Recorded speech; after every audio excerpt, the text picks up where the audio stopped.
நமக்கு எல்லாருக்குமே தெரியாது பறை வந்து ஒரு மியூசிக்கல் இன்ஸ்ட்ருமெண்ட். பட் ஆக்சுவலி எல்லா மியூசிக்கல் இன்ஸ்ட்ருமெண்ட்ஸோட மதர் தான் பறை. எழில் சார் கேட்டாரு பறை எங்க வாசிப்போம். அந்த காலத்துல கம்யூனிகேஷன் இருக்காது. இங்க இருந்து அந்த ஊருக்கு ஏதாவது சொல்லணும்னா சொல்ல முடியாது. ஊர்ல வெள்ளம் வருது, பறை அடிப்பாங்க.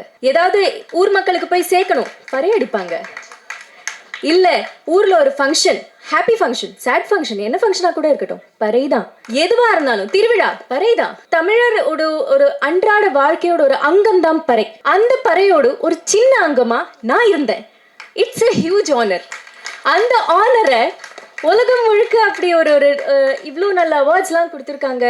அவங்க வந்து எங்களுக்கு இந்த அளவுக்கு அங்கீகாரம் கொடுத்துருக்காங்கன்றது ஈவன் பிகர் ஆனர். நாங்கள் வந்து full team, thank you to the entire team. நான் ஒவ்வொருத்தவங்களோட பேர் சொல்லி இப்போ மறுபடியும் டைம் எடுக்க விரும்பல.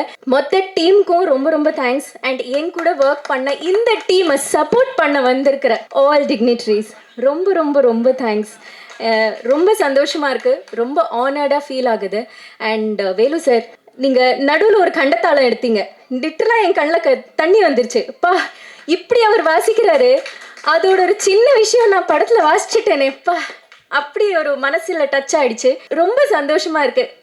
அவ்வளோதான்.